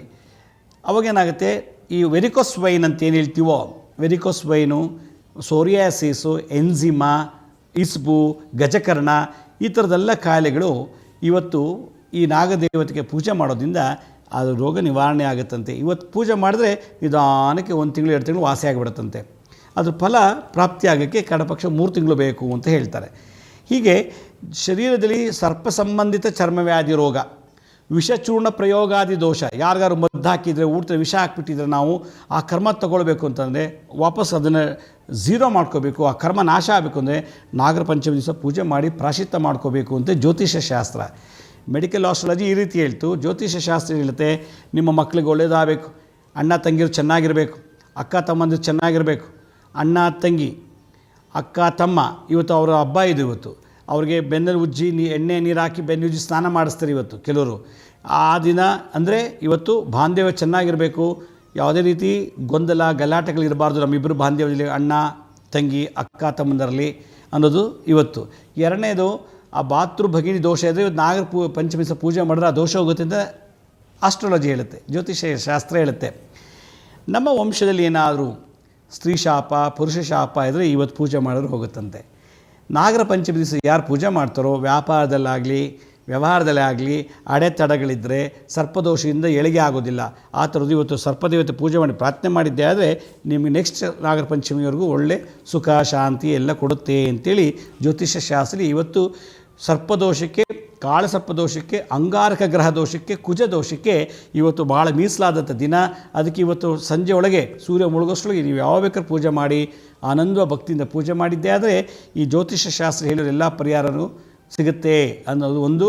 ಮೆಡಿಕಲಿ ಫಿಸಿಕಲ್ಲಾಗಿ ಈ ಎಕಲಾಜಿಕಲ್ ಎನ್ವೈರ್ಮೆಂಟಲ್ಲಿ ಆಗುವಂಥ ಬದಲಾವಣೆ, ಗಂಡಸಲ್ಲಿ ಟೆಸ್ಟೋಸ್ಟೆರಾನ್ ಹಾರ್ಮೋನ್ಸ್ ಪ್ರೊಡ್ಯೂಸ್ ಆಗುತ್ತೆ ಚೆನ್ನಾಗಿ, ಈಸ್ಟ್ರೋಜನ್ ಒಂದು ಲೇಡೀಸಲ್ಲಿ ಪ್ರೊಡ್ಯೂಸ್ ಆಗಿ ಯಾವತ್ತೂ ಈ ತಿಂಗಳೊತ್ತು ಇನ್ನೊಂದಲ್ಲೋ ನೀವು ಆ ಹಾರ್ಮೋನ್ಸ್, ಸೆಕ್ಸ್ ಹಾರ್ಮೋನ್ಸ್ ಪ್ರೊಡಕ್ಷನ್ ಜಾಸ್ತಿ ಆದಾಗ ಗರ್ಭ ಧರಿಸುವಂಥ ಒಂದು ಸಮಯ ಇದು ಪ್ರಾಪ್ತಿಯಾಗುತ್ತೆ ಅಂಥೇಳಿ ಮೆಡಿಕಲ್ ಆಸ್ಟ್ರಾಲಜಿ ಒಂದು ಹೇಳ್ತಾರೆ. ವಾಸ್ತುಲು ಹೇಳೋದಾಯಿತು, ರಾಹುಕೇತುಗಳು ಶಾಂತಿ ಆಗ್ತಾರೆ. ಇವತ್ತು ಈ ಹಬ್ಬ ಜಾತಕದಲ್ಲಿ ರಾಹು ಜೊತೆ ಅಥವಾ ಕೇತು ಜೊತೆ ದೋಷ ಇತ್ತು, ರಾಹು ಜೊತೆ ಕುಜ ಇದ್ದಾಗ, ಕೇತು ಜೊತೆ ಕುಜ ಇದ್ದರೆ ಅವ್ರೇನು ಮಾಡಬೇಕು, ಇವತ್ತು ಪೂಜೆ ಮಾಡಬೇಕು.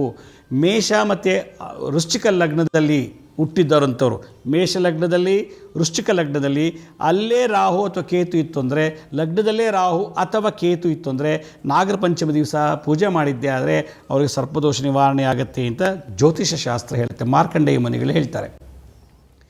ಅದನ್ನೇ ವರಹಾಮಿರ ಜ್ಯೋತಿಷ್ಯ ಶಾಸ್ತ್ರದಲ್ಲಿ ಕುಜನ ಜೊತೆಗೆ ರಾಹು ಇದ್ದಾಗ, ಕುಜನ ಜೊತೆಗೆ ಕೇತು ಇದ್ದಾಗ ಅವ್ರಿಗೆ ವ್ಯಾಪಾರ ವ್ಯವಹಾರದಲ್ಲೆಲ್ಲ ತೊಂದರೆ ಆಗುತ್ತೆ, ಕುಜದೋಷ ಬಂದುಬಿಡುತ್ತೆ. ಅದಕ್ಕೆ ಇವತ್ತು ಪೂಜೆ ಮಾಡಿದ್ರೆ ಇವತ್ತು ಆ ದೋಷ ನಿವಾರಣೆ ಮಾಡ್ಕೋಬೋದು. ಅದಕ್ಕೆ ಇವತ್ತು ಯಾರೂ ಮಿಸ್ ಮಾಡದೆ ಇವತ್ತು ಪೂಜೆ ಮಾಡಿ ಅಂತೇಳಿ ವರಹಾಮಿರ ಜ್ಯೋತಿಷ್ಯ ಶಾಸ್ತ್ರ ಫಲಶ್ರುತಿಯಲ್ಲಿ ಹೇಳುತ್ತೆ. ವೀಕ್ಷಕರೇ, ಎಷ್ಟೋ ಜನಕ್ಕೆ ಇವತ್ತು ಉತ್ತ ಸಿಗೋದಿಲ್ಲ, ಸಿಟಿಗಳಲ್ಲಿ ಉತ್ತ ಕಮ್ಮಿ, ಹಳ್ಳಿಗಳಾದರೆ ಅಲ್ಲಿ ಹೊಲ ಗದ್ದೆಗಳ ಉತ್ತಗಳಿರ್ತವೆ, ಉತ್ತಕ್ಕೆ ಪೂಜೆ ಮಾಡ್ಬೋದು. ಉತ್ತದಲ್ಲಿ ತಾವಿರಲ್ಲ, ಆ ಉತ್ತಕ್ಕೆ ಪೂಜೆ ಮಾಡೋದ್ರೆ ನಿಮ್ಮ ಮನೆಯಲ್ಲಿ ವಾಸ್ತು ದೋಷ ಹೋಗುತ್ತೆ. ಹಾವು ವಾಸ ಮಾಡೋ ವಾಸ್ತುಕ್ಕೆ ಪೂಜೆ ಮಾಡಿದ್ರೆ ನಿಮ್ಮ ಮನೆ ವಾಸ್ತು ದೋಷ ಹೋಗುತ್ತೆ. ಇದೇ ವಾಲ್ಮೀಕ ಪೂಜೆ.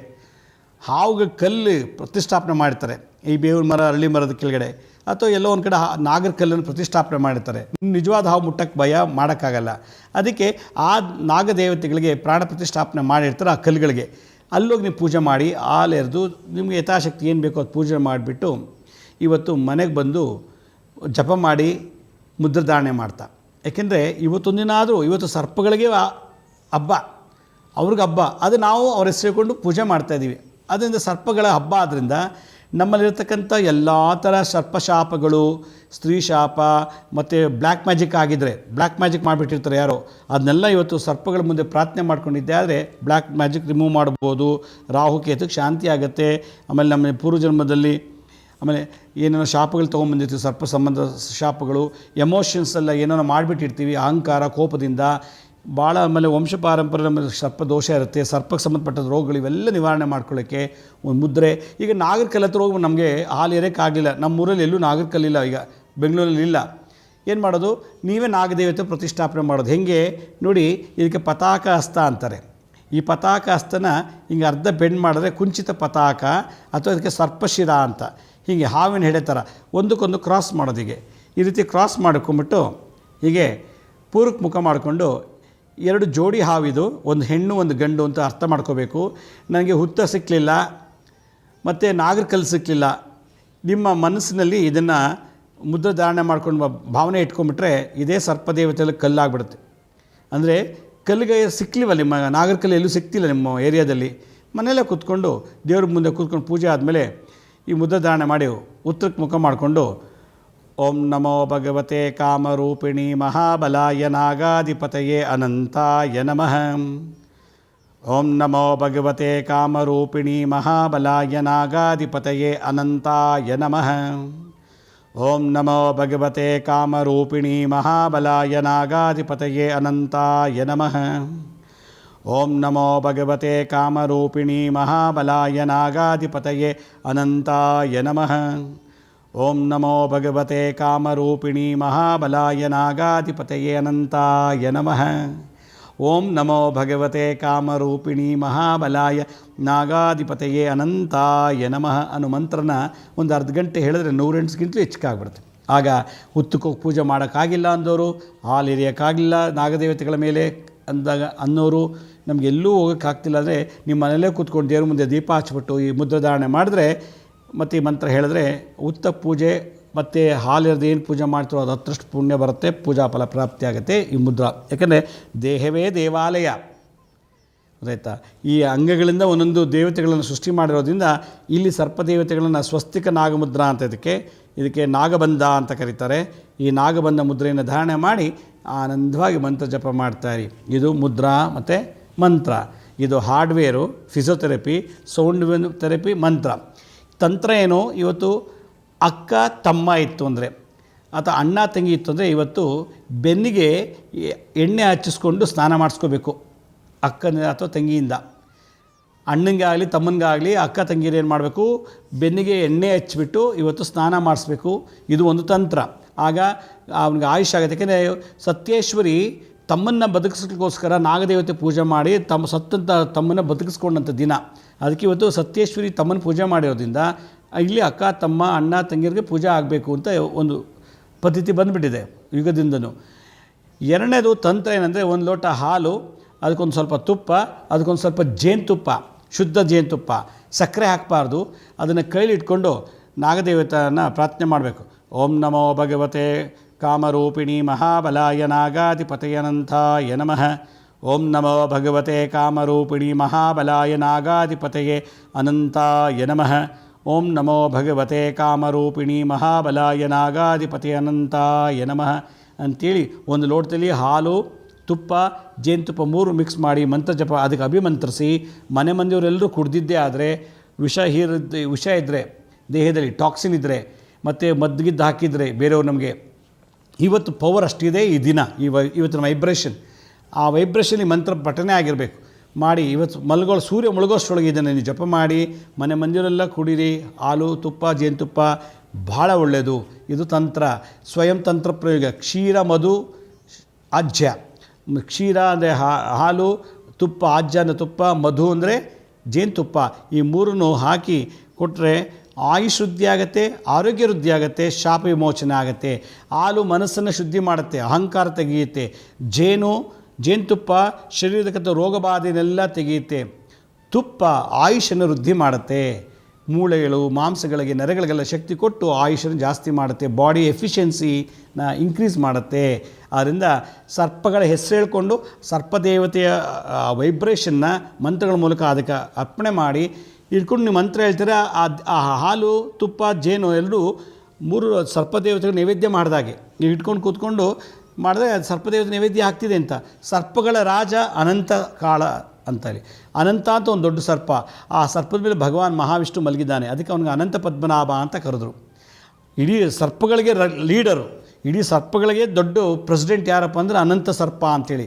ಆ ಅನಂತ ಸರ್ಪದ ಮಂತ್ರ ಇವತ್ತು ಹೇಳಿದ್ರೆ ಇನ್ನು ಉಳಿದ ತಕ್ಷಕ, ಕುಳಿಕ, ಶಂಖಪಾಲ, ಶೇಷನಾಗ, ಪದ್ಮಪಾಲ, ವಿಷಧರ ಇವರೆಲ್ಲ ದೇವತೆಗಳಿಗೂ ಶಾಂತಿ ಆಗುತ್ತೆ ಅಂತ. ಯಾಕೆಂದರೆ ಲೀಡರ್ಗೆ ಪೂಜೆ ಮಾಡಿದ್ರೆ ಎಲ್ಲರಿಗೂ ಆಯಿತು ಅಂತೇಳಿ ಅದಕ್ಕೆ ಇವತ್ತು ಓಂ ನಮೋ ಭಗವತೆ ಕಾಮರೂಪಿಣಿ ಮಹಾಬಲಾಯ ನಾಗಾಧಿಪತಿ ಅನಂತಾಯ ನಮಃ. ಓಂ ನಮೋ ಭಗವತೆ ಕಾಮರೂಪಿಣಿ ಮಹಾಬಲಾಯ ನಾಗಾಧಿಪತಯೇ ಅನಂತಾಯ ನಮಃ ಅನ್ನೋ ಮಂತ್ರನ ಹೇಳ್ತಾನೇ ಇರಬೇಕಂತೆ. ಆಗ ನಿಮಗೆ ಕನಸಲ್ಲಿ ಸರ್ಪಗಳು ಕಾಣ್ತಾ ಇತ್ತು ಅಂದರೆ ರಸ್ತೆಯಲ್ಲಿ ಹೋಗುವಾಗ, ಸ್ಕೂಟ್ರಲ್ಲಿ ಹೋಗುವಾಗ, ಸೈಕಲಲ್ಲಿ ಹೋಗುವಾಗ, ಆಟೋದಲ್ಲಿ ಹೋಗುವಾಗ, ಕಾರಲ್ಲಿ ಹೋಗುವಾಗ, ಬಸ್ಸಲ್ಲಿ ಹೋಗುವಾಗ, ಲಾರಿಲಿ ಹೋಗುವಾಗ ಸರ್ಪ ಅಡ್ಡ ಬಂದುಬಿಟ್ರೆ, ಸರ್ಪ ಬಂದು ವೆಹಿಕಲ್ ಟಚ್ ಮಾಡಿದರೆ ಅಥವಾ ನಿಮ್ಮ ಮೇಲೆ ಸರ್ಪಗಳು ಹರಿದು ಹೋಗ್ಬಿಟ್ಟಿದ್ರೆ ಅದೆಲ್ಲ ಸರ್ಪದೋಷ ಇದ್ದರೆ ಮಾತ್ರ ಹಂಗೆ ಬರೋದು. ಅದಕ್ಕೋಸ್ಕರ ಅದೆಲ್ಲದನ್ನು ಮುಕ್ತರಾಗಿ, ಆರೋಗ್ಯವಂತರಾಗಿ, ಆಯುಷ್ವಂತರಾಗಿ, ವಂಶ ಅಭಿವೃದ್ಧಿಯಾಗಿ, ನಮ್ಮಲ್ಲಿ ಇರತಕ್ಕಂಥ ಎಲ್ಲ ರೋಗ ರುಜಿನಗಳು ನಿವಾರಣೆಯಾಗಿ ಇರುವಷ್ಟು ದಿವಸ ಆನಂದದಿಂದ, ಸಂತೋಷದಿಂದ, ಸರ್ಪಗಳ ಶಾಪದಿಂದ, ಸರ್ಪಗಳ ಪೀಡೆಯಿಂದ, ಸರ್ಪಗಳ ಬಾಧೆಯಿಂದ ಮುಕ್ತರಾಗಬೇಕು ಅಂತಂದರೆ ಇವತ್ತು ನೀವೆಲ್ಲರೂ ಇವತ್ತನ್ನು ನಾವು ಹೇಳೋ ಪ್ರಕಾರ ಪೂಜೆ ಮಾಡಿ ನಿಮ್ಗೆ ಹೆಂಗೆ ಬರುತ್ತೋ ಶ್ರದ್ಧೆಯಿಂದ ಮಾಡಿ. ಯಾವುದೇ ಆಡಂಬರ ಬೇಡ, ಗೊಂದಲ ಬೇಡ, ಸಂಶಯ ಬೇಡ. ನಿಮ್ಮ ಪ್ರೀತಿಯಿಂದ ಹೆಂಗೆ ಬರುತ್ತೋ ಅದೇ ಭಗವಂತ ಅರ್ಪಿಸ್ಕೊಳ್ತಾನೆ, ಸ್ವೀಕಾರ ಮಾಡ್ತಾನೆ. ಅದರಿಂದ ಇವತ್ತಿನ ಪೂಜೆ ನಿಮಗೆಲ್ಲರಿಗೂ ಫಲಪ್ರಾಪ್ತಿಯಾಗಲಿ. ಮತ್ತೊಮ್ಮೆ ಆ ಮಹಾವಿಷ್ಣು ಮತ್ತು ಶಿವನಲ್ಲಿ ಪ್ರಾರ್ಥನೆ ಮಾಡ್ತೀವಿ. ಈ ಎಲ್ಲ ನಮ್ಮ ವೀಕ್ಷಕ ಬಾಂಧವರಿಗೆ ಇವತ್ತು ನಾಗರ ಪಂಚಮಿ ಪ್ರಯುಕ್ತ ಮತ್ತೊಮ್ಮೆ ಅವರಿಗೆ ಆಯುಷು, ಆರೋಗ್ಯ, ಸುಖ, ಶಾಂತಿ, ನೆಮ್ಮದಿ ಕೊಟ್ಟು ಎಲ್ಲವನ್ನೂ ಕೊಟ್ಟು ಕಾಪಾಡಲಿ ಅಂತ ಹೇಳಿ, ಅಷ್ಟೈಶ್ವರ್ಯನೂ ಪ್ರಾಪ್ತಿಯಾಗಲಿ ಅಂತ ಹೇಳ್ತಾ ಇವತ್ತಿನ ಕಾರ್ಯಕ್ರಮ ಮುಗಿಸ್ತಾ ಇದ್ದೀವಿ. ಇದೇ ರೀತಿ ನಾಳಿನ ಸಂಚಿಕೆಯಲ್ಲಿ ಮತ್ತಷ್ಟು ವಿಶೇಷವಾದಂಥ ಮಾಹಿತಿಯನ್ನು ತಮ್ಮನ್ನು ಭೇಟಿ ಮಾಡ್ತೀವಿ. ಅಲ್ಲಿವರೆಗೂ ನಮಸ್ಕಾರ. ಸಾಯಿರಾಮ್.